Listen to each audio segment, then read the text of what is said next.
कभी कभी जिंदगी का एक लम्हा इंसान को ऐसे रास्ते पर ले जाता है जहां ना कोई नक्शा होता है ना कोई रहनुमा। ये एक ऐसे शख्स की कहानी है जो तबलीगी जमात के साथ सफ़र में था। अल्लाह के दीन की बातें, अल्लाह के नाम की मेहनत। मगर एक दिन वो काफिले से बिछड़ गया। चारों तरफ घना जंगल था, दूर दूर तक दरख्त, ना आबादी ना रास्ता। वो चलता रहा, दिन गुजरते गए, रातें आती रहीं, लेकिन वापसी का कोई निशान ना मिला। दिल में खौफ भी था मगर यकीन उससे ज़्यादा। आखिर उसने दिल ही दिल में कहा, शायद यही अल्लाह की मर्जी है। जब यहीं रहना है तो क्यों ना अल्लाह का घर बनाया जाए। एक दिन उसकी नज़र जंगल के बीच एक देव हैकल पत्थर पर पड़ी। खामोश, मजबूत, सब्र की अलामत। उसने इरादा कर लिया, यही पत्थर अल्लाह का घर बनेगा। ना उसके पास औजार थे ना सहूलत, बस यकीन था और मेहनत। उसने छोटे पत्थरों को औजार बनाया और काम में लग गया।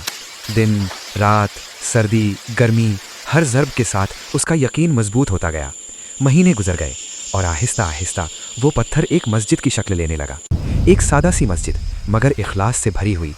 वहीं आज़ान देता, वहीं नमाज पढ़ता और अल्लाह से बातें करता। जंगल में खुराक का मसला न था, अल्लाह ने हलाल जानवर मुहैया कर रखे थे। सादा खाना, मगर दिल मुतमईन था। वक्त गुजरता रहा और एक दिन जंगल की खामोशी टूटी। कुछ कदमों की आहट, कुछ मानूस आवाज़ें। वो तबलीगी जमात के साथी थे जो उसे तलाश करते करते यहाँ तक पहुँच गए थे। जब उनकी नज़र जंगल में बनी इस मस्जिद पर पड़ी तो आंखें नम हो गईं, और जब उन्होंने अपने बिछड़े हुए साथी को देखा तो सजदाए शुक्र अदा किया। ये कहानी हमें सिखाती है कि अगर नीयत सच्ची हो तो जंगल भी आबाद हो जाता है, और जो अल्लाह पर छोड़ दे, अल्लाह उसे कभी तन्हा नहीं छोड़ता।